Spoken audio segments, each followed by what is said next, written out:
Queria aproveitar esse espaço de declaração de voto para saudar, Mirângela Rossi está aqui, arquiteta urbanista, que já dialogamos, inclusive, sobre regularização fundiária, um pouco do que eu estava falando aqui antes, Nós trocamos, eu ouço pessoas da área, Mirângela, já dialoguei com outras pessoas, Maurício trabalha comigo também, tem grande conhecimento sobre essa área.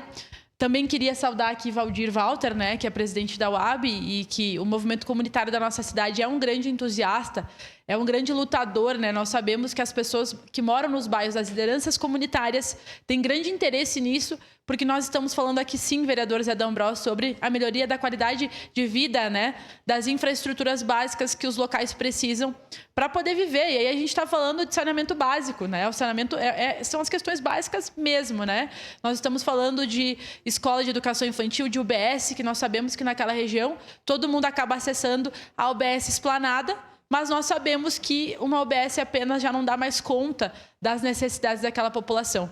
E construir uma regularização fundiária que as pessoas possam depois financiar através do FUNCAP, poder pagar para o poder público os valores justos a partir da regularização, assim nós teremos valores, orçamento para poder investir nos próprios territórios. Então, que nós possamos, sim, olhar para a regularização fundiária com prioridade e que a gente possa, enquanto legislativo e executivo, ouvir as pessoas que entendem, ter a sensibilidade de ouvir as pessoas que moram nos territórios, que são essas pessoas que conhecem a sua realidade melhor do que ninguém. Então, por isso, obviamente, votaremos sim, senhor presidente. Obrigada.